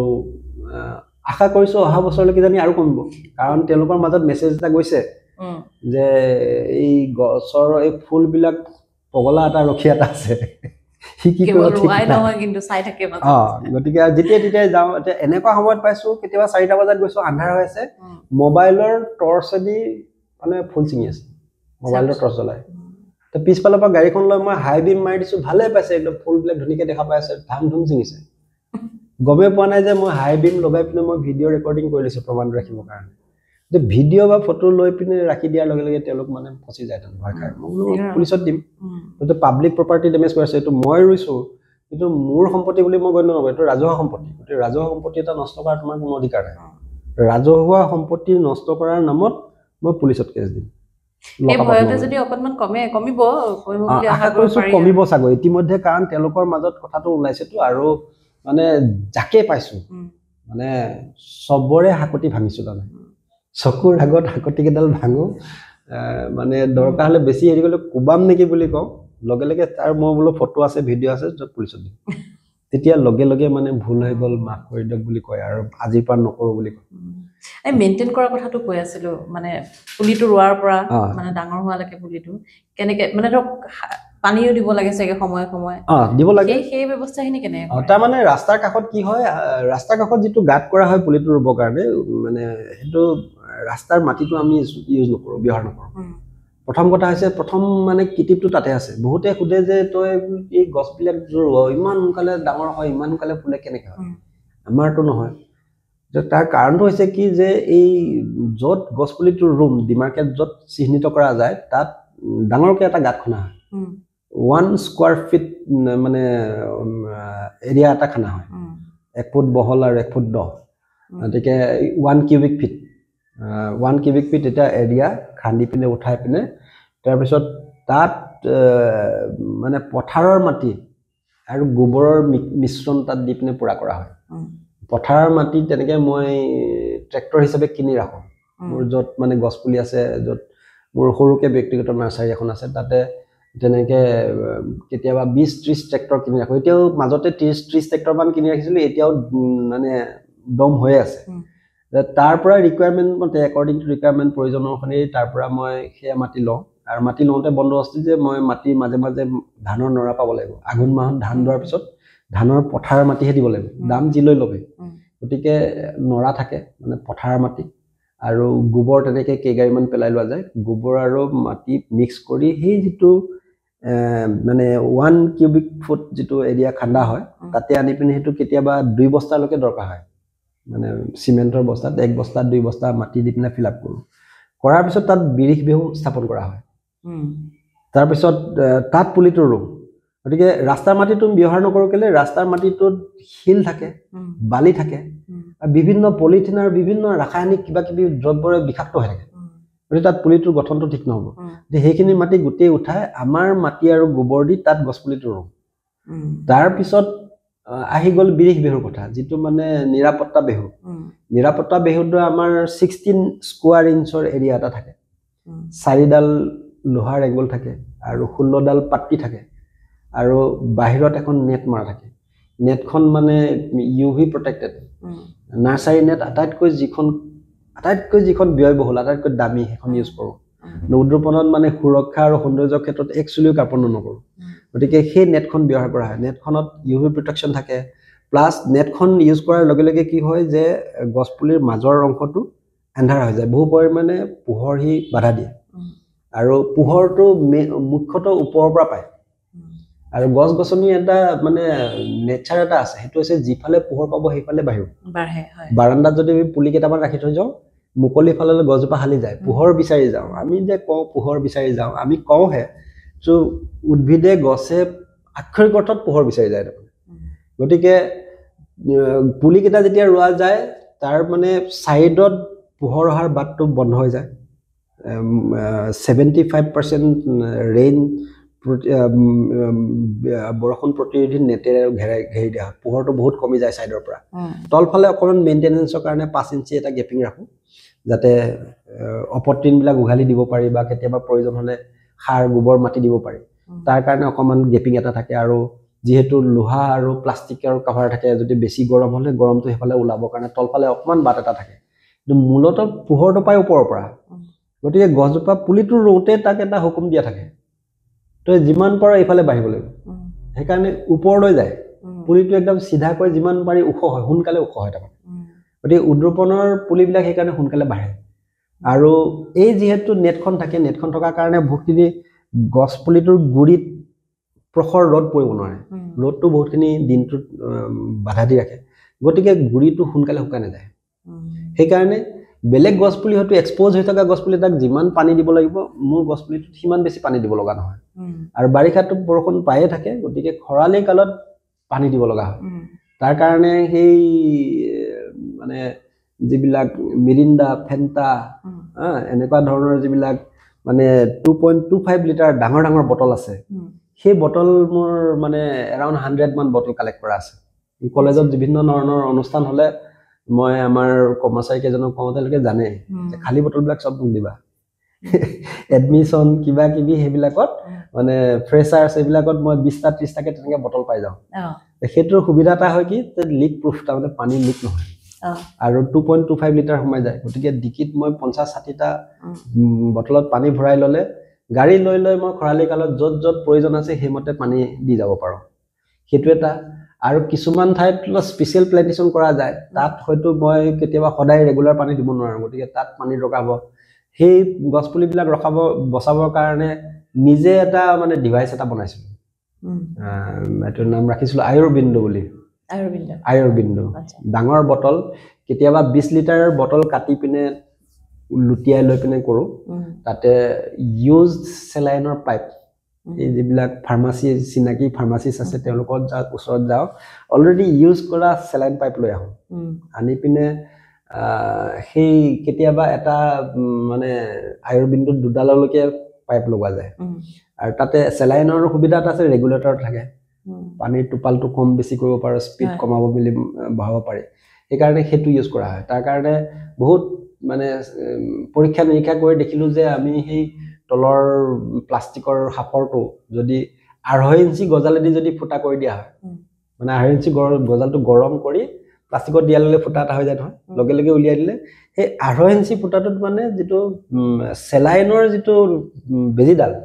এডাল কপিয়াকৈ সোমাই যায় তাৰমানে কোনো লিক নহয় আচ্ছা সেইটো ইউজ কৰি পিনে তেনেকৈ সেইটো আয়ুৰ্বিন্দু নাম ৰাখিছিলোঁ তাৰ আয়ুৰ্বিন্দু এই কাৰণে যে গছপুলিটোক বিন্দু বিন্দু আয়ুস দি থাকিব তাৰমানে পানীটোৱেতো আয়ুসটো গতিকে 2.25 লিটাৰ এটা কোল্ড ড্ৰিংকছৰ বটলত যদি মই কমপ্লিট ফিল আপ কৰি পিনে একদম ধীৰ গতিত যদি পানীটো ৰেগুলেট কৰি থৈ আহোঁ 2 দিনলৈকে পানীটো পৰি থাকে আচ্ছা 2 দিনলৈকে পানী পৰি থাকিলে তাৰপিছত আৰু বাকি 2 দিন গেপ থাকিলেও 4th বা 5ম দিনত আকৌ ফিল আপ কৰি দিলোঁ আৰু সেইটো ড্ৰিপ ইৰিগেশ্যন বুলি কয় একচুৱেলি ড্ৰিপ ইৰিগেশ্যন ডিভাইচ এটা ড্ৰিপ ইৰিগেশ্যনৰ সাংঘাতিক ধৰণৰ এডভান্টেজ এটা আছে আমি নৰ্মেলি গছপুলিত ফুলৰ পুলি হওক বা যিকোনো গছৰ পুলিত আমি যেনেকৈ পানী ঢালি দিওঁ মগেৰে বা বাল্টি দি সেইটোক একচুৱেলি ফ্লাড ইৰিগেশ্যন চিষ্টেম বুলি কয় ফ্লাড ইৰিগেশ্যন চিষ্টেম মানে তাত পানী দিয়াৰ পিছত সৰহখিনি পানী বৈ পিনে গুচি যায় ৱেষ্টেজ হয় নহয়নে আৰু গছ পুলিটোৱে আমি যেনেকৈ গিলাচৰ পৰা যেনেকৈ ঘুট ঘুটকৈ পানী খাওঁ গছ পুলিৰ শিপাই তেনেকৈ পানী টানিব নোৱাৰে নহয় বহুত লাহে লাহে ধীৰে ধীৰে পানীখিনি টানিব গছ পুলিৰ সেই শিপাই পানী টানে মানে সৰহখিনি পানী ৱাছ এৱে হৈ যায় মানে ফ্লাডেড হৈ উটি পিনে গুচি যায় আৰু তাৰ লগতে পানীৰ লগতে সেই গছৰ গুৰিত থকা নিউট্ৰিয়েণ্টছ কিছুমান পুষ্টি কিছুমান সেইবিলাকো আঁতৰি গুচি যায়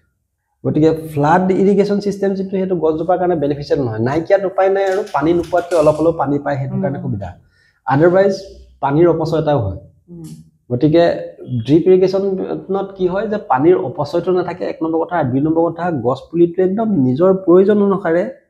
ধীৰে সুস্থিৰে পানীখিনি ল'ব পাৰে গতিকে গছজোপাৰ চেহেৰা বেছি ভাল হয় আমি এতিয়া ড্ৰিপ ইৰিগেশ্যন ফ্লাড ইৰিগেশ্যন এমক পানী ৰাতিপুৱা ঢালি থৈ গুচি আহিলোঁ বহুতখিনি পানী বৈ পিনে গুচি গ'ল গুৰিটো এক্সপ'জ হৈছে ৰ'দৰ তাপত বহুতখিনি শুকাই নাইকিয়া হৈ গ'ল পিছবেলালৈ গ'লে হয়তো গুৰিটো আকৌ শুকান হৈ গ'ল নহয়নে পিছবেলালৈ সেই পানী নাপায় আৰু সেই মানে দিনটোৰ ভিতৰত যিমানখিনি যেইটোপাল পানী ল'ব পাৰে সেইখিনি ল'লে বাকী আকৌ পিছদিনা পানী নিদিলে মানে আকৌ পানীৰ নাটনি হ'ব তাৰ কিন্তু ড্ৰিপ ইৰিগেশ্যন চিষ্টেমত টোপাল সি মানে দুদিনলৈকে পানী পাই থাকিব এই ব্যৱস্থাখিনি যে আপুনি কৰিছে ধৰক আমি জানো উদ্ৰোপণৰ জৰিয়তে যদি কোনোবাই ধৰক গছ পুলি ৰুইছে কাৰোবাৰ নামত কোনোবা এটা উদযাপনৰ নামত তেতিয়া এটা খৰচ বহন কৰিব লগা হয় সেই খৰচটো তেওঁ বহন কৰে কিন্তু বাকী গোটেইখিনি দায়িত্ব আপোনালোকে গোটেই দায়িত্ব মোৰ তাৰমানে সেইকাৰণে কওঁ যে তেনেকৈ কোনোবা আমি উদ্ৰোপক বুলি কওঁ যিজনে উদ্ৰোপণ কৰে মানে নিজৰ ব্যক্তিগত যিকোনো উদ্ৰোপণৰ নামেৰে গছ পুলি ৰুই পিনে বৰঙণি যোগাই পিনে কৰে তেখেতক উদ্ৰোপক বুলি কওঁ তেখেতসকলক উদ্ৰোপকজনে ডেফিনেটলি খৰচ এটা দিব লাগিব কাৰণ বহুত খৰচ আছে তাত আৰু আল্টিমেটলি কি হয় যে যিখিনি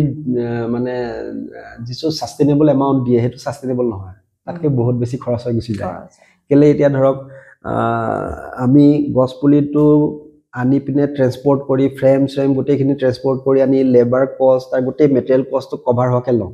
পোষ্ট প্লেণ্টেশ্যন মেইনটেনেঞ্চ বুলি সামান্য কিবা এটা লোৱা যায় সেইটো কেলকুলেশ্যন কৰা যায় কিন্তু পোষ্ট প্লেণ্টেশ্যন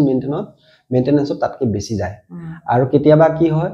যে যিহেতু ৰোড ছাইড প্লেণ্টেশ্যন লোহাৰ ফ্ৰেমো কেতিয়াবা বিৰাট স্পীডত অহা গাড়ী বা সেই ট্ৰাকখনৰ কথা ক'লোঁ তেনেকুৱা হেভি গাড়ীত লাগি পিনে ডেমেজ হয় আৰু যিহেতু এইটো সৌন্দৰ্যৰ প্ৰতীক চেলিব্ৰেশ্যন পাৰ্ট অফ চেলিব্ৰেশ্যন উদযাপনৰ এটা অংশ গতিকে বিৰিক বিহু এটা যেতিয়া বেকা হৈ থাকিব পোষ্টাৰখন ফাটি থাকিব সেইটো সহ্য কৰি থাকিব নোৱাৰে গতিকে আকৌ নতুনকৈ বিৰিক বিহু আনি পিনে ফিল আপ কৰি নতুনকৈ পুলিটো যদি ডেমেজ কৰে পুলিও নতুনকৈ ৰিপ্লেচ কৰা যায় সেইখিনি যিখিনি হ'ব অনা নিয়া লেবাৰ কষ্ট এভৰিথিং মই নিজে বিয়াৰ কৰোঁ মানে ওৱান টাইম স্পনচৰ কৰিব লাগে তাৰপিছত যদি 3বাৰ 4বাৰো যদি বিৰিক বিহু ধ্বংস হৈছে যি হৈছে মই গোটেইখিনি দায়িত্ব লওঁ সেইকাৰণে মই কওঁ যে যেতিয়াই তেওঁলোকে গছ পুলিটো স্পনচৰ কৰে সেই দিনটোত আহি পিনে যেতিয়া পৰিয়ালৰ মানুহৰ সৈতে ফটো চটো তোলে সেইখিনিলৈকে তাতে তেওঁলোকৰ দায়িত্বটো শেষ মোৰ দায়িত্বটো আৰম্ভ হয় সেই মুহূৰ্তৰ পৰা মোৰ দায়িত্বটো আৰম্ভ হয় যে এই পুলিটো গছলৈ ৰূপান্তৰিত কৰিব লাগিব কাৰণ মোৰ এখন পঞ্জীয়ন বহী আছে পঞ্জীয়ন বহীখনত 1 নম্বৰ গছ পুলিৰ পৰা এতিয়া 562টা হ'ল 562 হ'ল গোটেইকেইটা গছ পুলিৰ বৃত্তান্ত লিখা আছে গতিকে আৰু সেইটো প্ৰত্যেকটো পুলিক এটা এটা সংখ্যা মই দিওঁ এইকাৰণে যে নিজকে বান্ধি লোৱা এটা প্ৰক্ৰিয়া এটা পুলিটোক এটা সংখ্যা দিয়া হয় কেলে যে সেই সংখ্যাটো মোৰ পঞ্জীয়ন বহীত তাৰ ৰেকৰ্ড আছে তথ্য আছে আৰু সেই সংখ্যাটোৰ বিপৰীতে সেই পাৰ্টিকুলাৰ ঠাইত সেই বিশেষ ঠাইখনত সেই ঠাইখনত এই বিশেষ প্ৰজাতিৰ পুলিটো গছ হ'ব লাগিব তাৰমানে সেইকাৰণে সেই এন্দুৰে কটা জেগাত এটা এটা পুলিৰ জেগাত 7টা 8টালৈকে পুলি লগাব লগা আছে 7-8 টাইমছ ৰিপ্লেচ কৰিছোঁ কিন্তু গছ কৰিহে আহিছোঁ তাৰমানে সেইটো উদ্ৰোপণৰ আটাইতকৈ ডাঙৰ প্ৰত্যাহ্বান সেইটো আটাইতকৈ ডাঙৰ সংকল্প সেইটো যে পুলি ৰুলে নহ'ব গছ কৰিব লাগিব যেনেকৈ জন্ম দিলে নহ'ব মানুহ গঢ়িব লাগিব জন্ম দিলেতো নহ'ব আমি যদি সমাজৰ বুজা কৰি পেলাওঁ আমাৰ সন্তানক আমি আমাৰ সন্তানক সমাজৰ সম্পদ ৰূপে গঢ়ি তুলিবলৈ হ'লে আমি যত্ন ল'ব লাগিব নহয় জানো পুলিটো বহুতে ৰুৱে ৰেকৰ্ড কৰে কিন্তু পুলিটো গছলৈ ৰূপান্তৰিত কৰা আটাইতকৈ ডাঙৰ কাম পুলিটো ৰোৱা সহজ কাম পুলিটোক গছলৈ ৰূপান্তৰিত কৰা ৰোপণোত্তৰ যদি প্ৰতিপালন কৰা সেইটো বহুত ডাঙৰ সেইখিনিহে আটাইতকৈ ডাঙৰ প্ৰত্যাহ্বান গতিকে উদ্ৰোপণৰ জৰিয়তে আমি সেইটোৱে বাৰ্তা দিব বিচাৰিছোঁ সমাজত যে লাগিলে পুলি এটাই ৰুৱক পাৰিলে গছ তাকে কৰক তাৰমানে গছ কৰক বছৰত এটা দুটা পুলি ৰোক না 50টা 60টা 100টা ৰুই ফটো তুলি ছ'চিয়েল মিডিয়াত আপলোড কৰি ধুমুহাৰ সৃষ্টি কৰি তাৰপিছত এটাও পুলি বাচি নাথাকিব কিমান ৰেকৰ্ড দেখিলো তেনেকুৱা এই বঙাইগাঁও চৌতাকিত তেনেকে একেদিনাই 3.5 লাখ নে কিমান গছ পুলি ৰুই Limca book of world record কৰিছিলে 2018 চনত এতিয়া কেইটা পুলি চাগে তাত এটাও পুলি নাই হেয়াৰ পুলি এটাও নাই তাৰমানে সেইটো ৱেষ্টেজ টোটেল ৱেষ্টেজ অফ মানে মানি ৰিসোৰ্স গোটেইখিনি ৱেষ্টেজ হ'ল আৰু প্লাছ মানে মোৰ দেন 3 লাখ 3 লাখতকৈ অধিক গছ পুলি হত্যা কৰা হয় গতিকে ৰোপণোত্তৰ প্ৰতিপালন কৰি পুলি এটাক যদি গছলৈ ৰূপান্তৰিত কৰিব নোৱাৰে উদ্ৰোপণে বিশ্বাস কৰে যে সেইজন মানুহৰ আচলতে গছ পুলিটো ৰোৱাৰ নৈতিক অধিকাৰ থাকিব নোৱাৰে যদিহে ৰোপণোত্তৰ দায়িত্বটো পালন কৰিব পাৰে তেওঁ যদি হেতু যদি তেওঁৰ আত্মবিশ্বাস আছে তেতিয়াহে পুলিটো ৰুব লাগে আৰু পুলিটো মানে পৰোক্ষভাৱে হত্যা কৰা হয় হয় বিজ্ঞানসন্মতভাৱে আপুনি যি এই উদ্ৰোপণ আন্দোলন আৰম্ভ কৰিছে আমি যদি 5-10 বছৰৰ পিছত উদ্ৰোপণৰ এটা পৰ্যায় আপুনি আশা কৰে কি এটা পৰ্যায়ত আশা কৰে মানে কি এটা সপোন লৈ আহিছে মানে ধৰক 5-10 বছৰৰ পিছত আপুনি কোনটো পৰ্যায়লৈ নিবগে মানে বহুত আকাশলংঘী সপোন আছে এতিয়া যেটো ৰাজহুৱা অংশগ্ৰহণৰ যেটো হাৰি ব্যৱস্থাটো বিভিন্ন সময়ত অসুবিধা হয় সাংঘাতিক ধৰণৰ ব্যস্ততাৰ কাৰণে সদ্যহতে স্থগিত ৰাখিব লগা আছে মাজে মাজে স্থগিত ৰাখিব লগা হয় কাৰণ কাৰিকৰ অসুবিধা কিছুমান থাকে আজিকালি মানুহ নাপাওঁ আৰু এই কামটো সবে নকৰে যিমান টকা পইচা দিলেও এই কামটো মানে এটা স্কিল লেবাৰৰ কাম তাৰমানে গতিকে যিকোনো হাজিৰা মানুহ আনি পিনে এই কামটো কৰাব নোৱাৰে আৰু সেই কামটোৰ প্ৰতি এটা সদিচ্ছা থকা মানুহ লাগে তেনেকুৱা মোৰ এজনে ল'ৰা আছে সি আকৌ গোটেই দিনটো চাকৰি কৰে ইউনিভাৰ্চিটিত তাৰ ৰাতিপুৱা 7 বজাৰ পৰা আৰম্ভ হয় ডিউটি আবেলি 4 বজালৈকে গতিকে সি বেলেগ সময়ত মোক সময় দিব নাই কেৱল দেওবাৰটো আৰু বন্ধ দিন পালে মানে মোক সময় দিব পাৰে গতিকে দেওবাৰৰ বন্ধ দিনৰ ভিতৰত গোটেই ব্যৱস্থাখিনি কৰিব লাগিব তাতে বিৰিক বিহু বহুৱা মেলা গোটেই প্লেনিংখিনি এক্সিকিউট কৰাৰ পিছত বিৰিক বিহু ৰেডি হোৱাৰ পিছতে কোনোবাই যোগাযোগ কৰিলে সম্ভৱ হলে তেওঁৰ নামত গছ পুলিটো ৰুই দিওঁ আদাৰৱাইজ এটো সম্ভৱ নহয় গতিকে সেই কাৰণে এই ৰাজহুৱা অংশগ্ৰহণটো মাজে মাজে স্থগিত ৰখা যায় বিভিন্ন ধৰণৰ বাধা বিঘিনি আহে সেই কাৰণে এই ঠেকি শিকি নতুন এটা পদ্ধতিৰ কথা চিন্তা কৰা হৈছে অলৰেডি কাম আৰম্ভ কৰিছো তাৰ মানে যে সৰু সৰু পুলিবিলাক ৰাস্তাই ৰুই পিনে তাক ডাঙৰ কৰা আৰু সৰু বাচ্চা মানুহৰ সৰু সৰু সন্তানবিলাক ডাঙৰ কৰা একেই সমান চ্যালেঞ্জিং মই উদ্ৰোপণৰ গছ-গছনিবিলাকটো মই মোৰ নিজৰ এটা উদ্ৰোপণক মই আচলতে এটা অনাথ আশ্ৰম বুলি গণ্য কৰোঁ গছ পুলিবোৰ মোৰ অনাথ শিশু আৰু সিহঁতৰ মাক বাপেক মই সিহঁতি নিজে প্ৰটেষ্ট কৰিব নোৱাৰে প্ৰতিবাদ কৰিব নোৱাৰে নিজে নিজক সিহঁতি নিৰাপত্তা দিব নোৱাৰে গোটেইখিনি কাম মই কৰিব লাগিব গতিকে ইয়াত প্ৰত্যাহ্বান বহুত আছে আৰু সৰু পুলি ৰুলে অসুবিধা বহুত আছে সেইকাৰণে মই অভিজ্ঞতাৰ পৰা শিক্ষা লৈ পিনে মই মোৰ যেটো ব্যক্তিগত নাৰ্সাৰী তাত ইতিমধ্যে শিপা প্ৰতিৰোধী কেইখনমান মানে কঠিন মজিয়া বনাইছো ৰুট প্ৰুফ মানে হাৰ্ড ফ্লোৰ দুখন মজিয়া ইতিমধ্যে দুখন ফ্লোৰ ৰেডি হৈছে আৰু দুখন মই ৰেডি কৰি আছো মানে তৈয়াৰ কৰি আছো দুখন ৰুট প্ৰুফ ফ্লোৰত মোৰ এতিয়া 400 প্লাস মানে সুপাৰ সেপলিং মই সুপাৰ সেপলিং ৰোপণৰ কাৰণে গৈ আছো এতিয়া তাৰ মানে বিয়াগুম পুলি বা অতিকাই পুলি ৰোপণ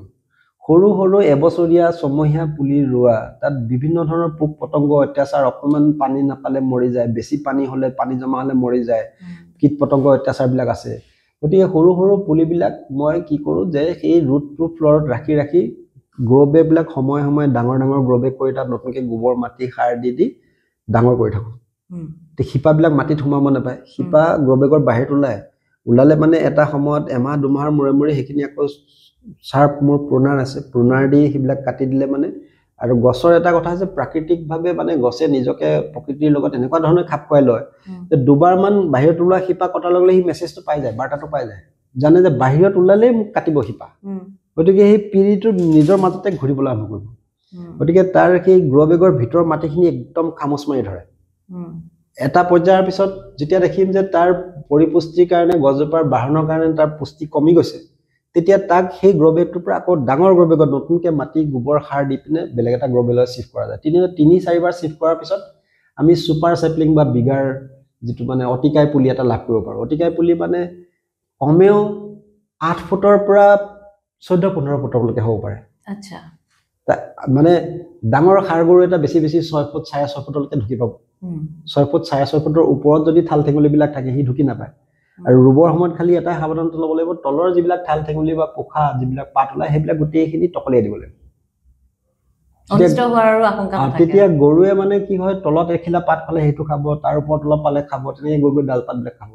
এই ততে নৰ্মেলি ঘাঁহ খাই থাকে না তলমুৱা কৰি সেই ঘাঁহ খোৱাৰ পৰা সেই মাজৰ 7 ফুট মানলৈকে মাজত মানে ডিলিংক কৰি দিব লাগিব তেতিয়া এই ওপৰলৈকে ডাইৰেক্ট গৰুৱে আহি পিনে ডাইৰেক্ট এনেকৈ মূৰটো তুলি আহিও এইজোপা গছ বুলি ওপৰত আহি পিনে ডালপাত নাখায় সাধাৰণতে ঘাঁহৰ তলৰ পৰা খুচৰি খুচৰি লাহে লাহে ওপৰলৈকে খায় গতিকে মাজৰ সেইখিনি তেওঁলোকৰ ওপৰত ডিলিংক কৰি দিব লাগিব 7 ফুটলৈকে 7 ফুটৰ ওপৰৰ পৰা যদি ডালপাত থাকে সেই পুলিটো মানে বছাৰ চান্সে গৰুৱে অত্যাচাৰ কৰিব নোৱাৰে তাক গতিকে 7 ফিট প্লাছ 7 ফিটৰ পৰা যিমান হয় আৰু পুলিটো যিমান মেচিউৰ হয় দেখিলো 3 বছৰত বিভিন্ন প্ৰজাতিৰ কৃষ্ণচূড়াৰ পুলি 3 বছৰত 14-15 ফুটলৈকে হৈ যায় তেনেকুৱা গ্ৰ' বেগত ৰাখিলে ৰুট প্ৰুফ ফ্ল'ৰ লাগিব এই কাৰণে যে মাটিত ৰাখিলে কি হ'ব মাটিত যদি শিপা সোমাই যায় মাটিৰ পৰা উঘালি টানিলে মানে গছজোপা বহুত মানে ইনজুৰি হৈ যায় তেতিয়া ডাঙৰ পুলি এটাও মৰি যাব পাৰে গতিকে ৰেগুলাৰ বেচিছত ৰুট প্ৰুফ ফ্ল'ৰত ৰাখি মাজে মাজে লুটিয়াই বগৰাই চাই শিপাখিনি প্ৰুনিং কৰি থাকিব লাগিব তেনেকৈ কৰি মই ইতিমধ্যে পৰীক্ষামূলকভাৱে যিমানকেইটা পুলি ৰিছোঁ তেনেকুৱা অতিকাই পুলি বা ছুপাৰ চেপলিং যিমানকেইটা কৰিছোঁ সিমানকেইটাই বাচিছে তাৰমানে একো নহয় কাৰণ তাত সেই পুলি অৱস্থাত যদি পোক লাগিছে কিবা লাগিছে মই মোৰ নাৰ্চাৰীতে এটা জেগাতে কনচেনট্ৰেটেড এৰিয়াত মই তাতে মেডিচিন ইউজ কৰি পিনে পোক পতংগৰ পৰা সিহঁতক বচাব পাৰোঁ গতিকে মেচিউৰ হৈ যোৱাৰ লগে লগে সিহঁতি গম পায় ঋতু পৰিৱৰ্তনৰ চক্ৰটো গম পাই যায়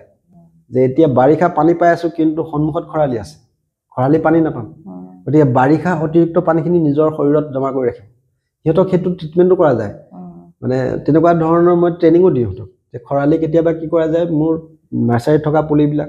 ডাঙৰ হ'বলৈ আৰম্ভ কৰিছে কেতিয়াবা খৰালি এসপ্তাহমানলৈকে পানী কমাই দিওঁ নিদিওঁৱে পানী যেতিয়া পাতবিলাক জয় পৰি একদম শুকা অৱস্থা হয় তেতিয়া অলপ অলপকৈ আকৌ পানী দিওঁ তেনেকৈ কেইবাৰমান কৰাৰ পিছত তেতিয়া সি গম পাই যায় মোৰ মানে যে একদম পানী নহ'লে মই কেনেকৈ চলিব লাগিব তাৰমানে শৰীৰত কেনেকৈ পানীটো সংৰক্ষণ কৰি ৰাখিব লাগিব কমাণ্ডো ট্ৰেইনিং নিচিনা দিয়া হয় গতিকে তেনেকুৱা 2-3টা ছিজনত যদি কমাণ্ডো ট্ৰেইনিং দিয়া যায় যেতিয়া মেচিউৰ পুলি 15-16 ফুট ওখ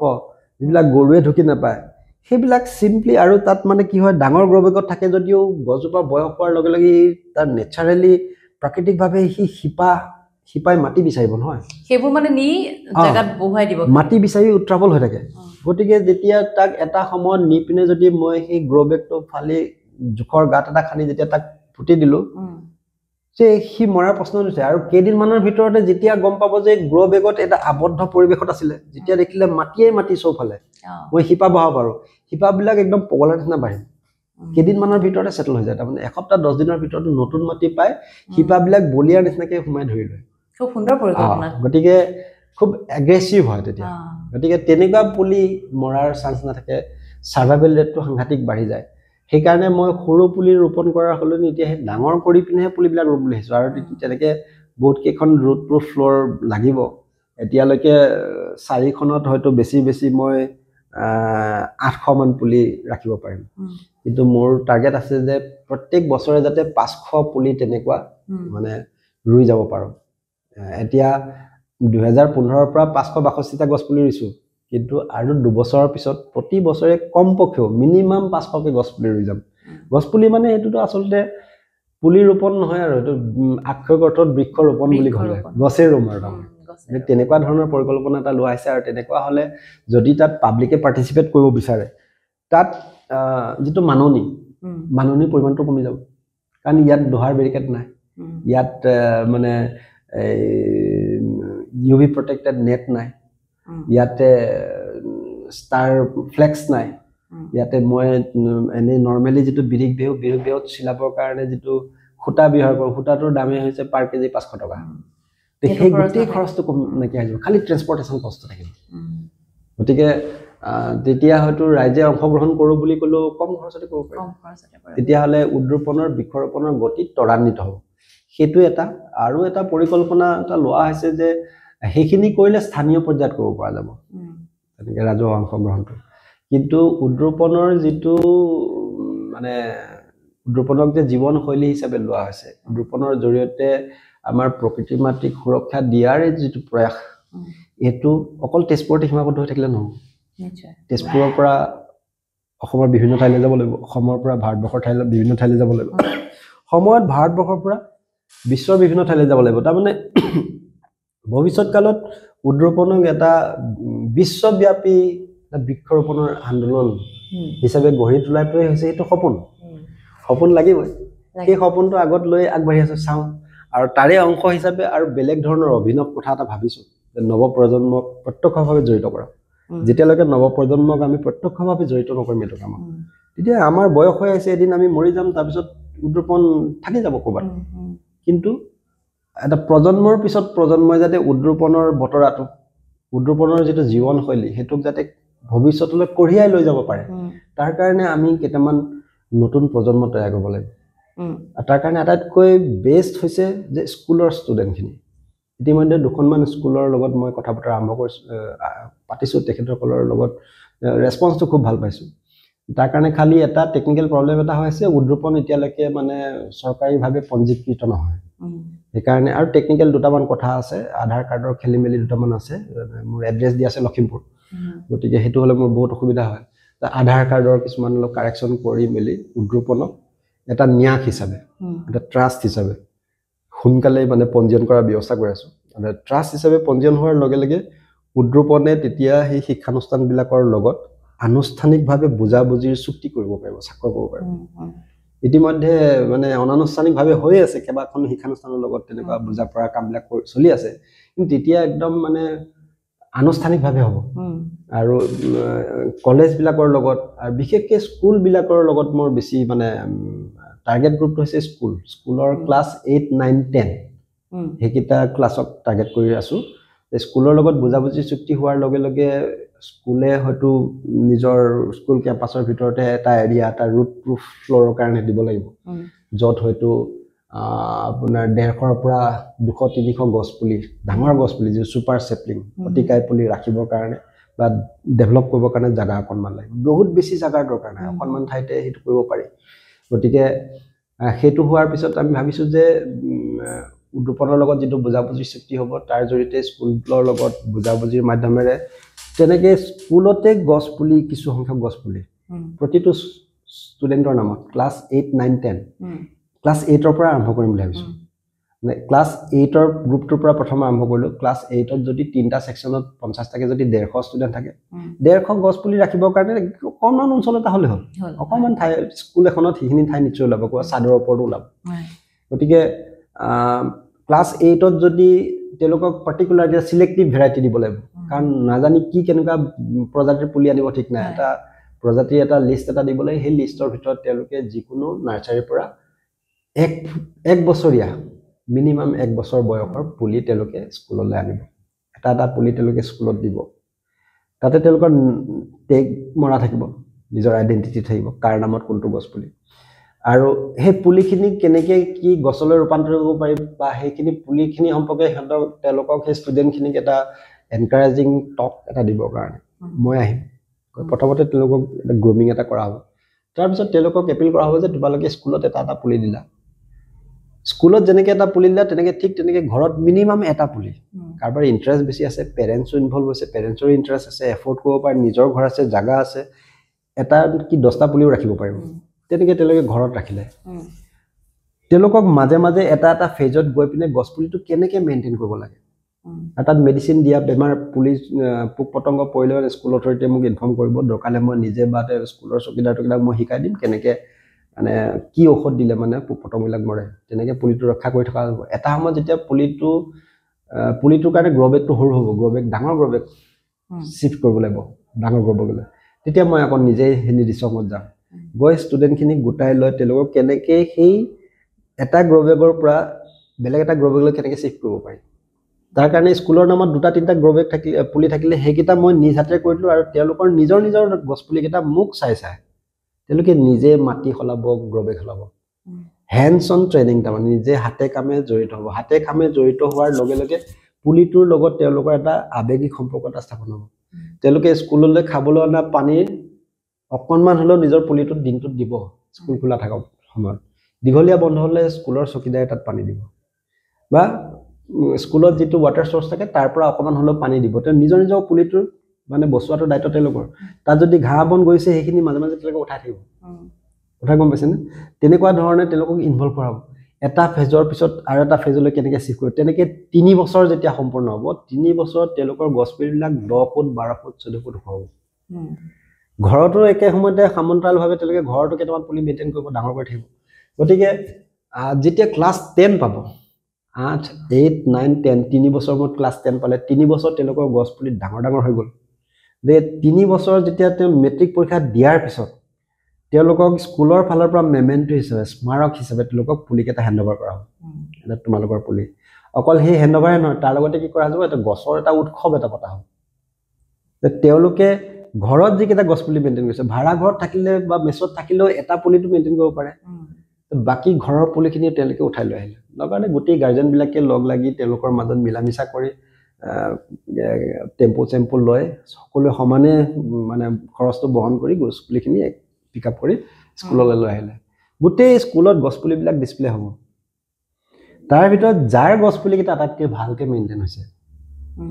তাক আমি উদ্ৰোপণৰ ফালৰ পৰা ফেলিচিটেট কৰিলোঁ তেওঁক এটা উপাধি দিলোঁ যে শ্যামল ছাত্ৰ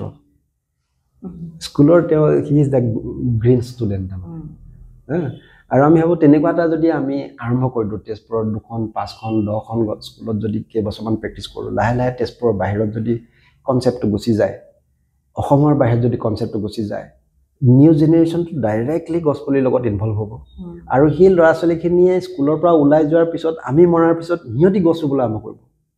আৰু সিহঁতি নিজে গছ নুৰুলে অন্ততঃ সিহঁতি বেলেগে গছ কটাটো বাধা দিব আমাক তেনেকুৱা সেউজ সৈনিকৰ প্ৰজন্ম কেইটামান দৰকাৰ হ'ব তেতিয়াহে এখন পৃথিৱী ৰক্ষা কৰিব তেতিয়াহে আমাৰ দেশখন ৰক্ষা কৰিব গতিকে সেইটো চিন্তা চৰ্চাৰ পৰ্যায়ত আছে অলৰেডি অলপ বছৰত মানে আগতীয়া আলোচনা বিলোচনা হৈছে চাওঁচোন খুব সুন্দৰ মোক শুনিয়ে ভাল লাগিছে আৰু ইমান বিজ্ঞানসন্মত আপোনাৰ প্ৰতিটো পৰিকল্পনা এতিয়া উদ্ৰোপণৰ আৰম্ভণিৰ পৰা এতিয়ালৈকে যি ধৰণৰ পৰিকল্পনা মানে বিজ্ঞানসন্মত প্ৰত্যেকটো আৰু এতিয়া যিটো কথা ক'লে আপুনি নৱপ্ৰজন্মক সংযোগ কৰি নৱপ্ৰজন্মক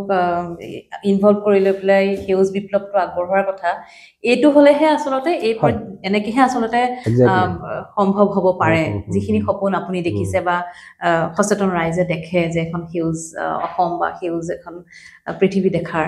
মই ভাবোঁ যে এইখিনি যদি কৰিব পাৰোঁ তেতিয়াহ'লে মই শান্তিৰে মৰিব পাৰোঁ তাৰমানে এটা আশ্বস্তি লৈ কিনে মৰিব পাৰোঁ যে মই মৰি গ'লেও মানে গছ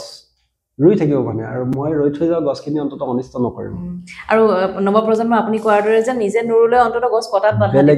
বাধা দিব তেওঁলোকে আপোনাৰ পৰিকল্পনা একদম সফল হওক আপোনাৰ তাৰমানে সেই সেউজীয়া বীজাণু এটা তেওঁলোকৰ হৃদয়ত তেওঁলোকৰ মগজুত মানে তাৰ মানে বীজ এটা সোমাই দিব লাগিব একদম আৰু সেইটো হ'লেহে সেউজীয়া হ'ব পৃথিৱীখন অন্যথা আমি যিবোৰ সপোন দেখিছোঁ কৈছোঁ সেইবোৰ কেতিয়াও সম্ভৱ নহয় আপোনাৰ পৰিকল্পনা সফল হওক আৰু প্ৰত্যেকটো আগৰ সপোনখিনিৰ নিচিনা এইখিনিও আপুনি আপোনাৰ সাকাৰ হওক আমি শুভকামনা জনালোঁ আৰু আপোনাৰ এই কাম কাজ আপোনাৰ এই যে সেউজ বিপ্লৱৰ আপোনাৰ পদক্ষেপে আন 10জনকো অনুপ্ৰাণিত কৰক আন 10জনেও এনেধৰণে আগবাঢ়ি আহক তাৰে আশা কৰিছোঁ বহুত ধন্যবাদ আৰু অপেন মাইকলৈ ধন্যবাদ জনালোঁ মোৰ নিজৰ ফালৰ পৰা উদ্ৰোপণৰ বৃহত্তৰ পৰিয়ালৰ ফালৰ পৰা মই ধন্যবাদ জনালোঁ কাৰণ উদ্ৰোপণ বুলি ক'লে এটা বৃহত্তৰ সেউজীয়া পৰিয়াল বুলি মই গণ্য কৰোঁ কাৰণ বহুতেই ইয়াত কণ্ট্ৰিবিউট কৰিছে তেখেতসকলৰ মোৰ পৰিয়ালৰ অংগ এটা উদ্ৰোপণৰ তৰফৰ পৰাও ধন্যবাদ জ্ঞাপন কৰিলোঁ আৰু ইতিমধ্যে আগৰ তোমাৰ পডকাষ্টবিলাক চাইছোঁ গোটেইকেইটা মানে অনুষ্ঠানৰ জৰিয়তে তুমি সমাজলৈ এটা ধনাত্মক গঠনমূলক এটা শুভ বাৰ্তা দিবৰ কাৰণে চেষ্টা কৰিছা খুব ভাল হৈছে প্ৰগ্ৰেম গতিকে তোমাৰ সেই প্ৰয়াস অব্যাহত থাকক তাৰ কাৰণেও উদ্ৰোপণৰ তৰফৰ পৰা মোৰ তৰফৰ পৰাও শুভকামনা যাচিলোঁ আৰু ইয়ালৈ মাতি অনাৰ কাৰণে ধন্যবাদ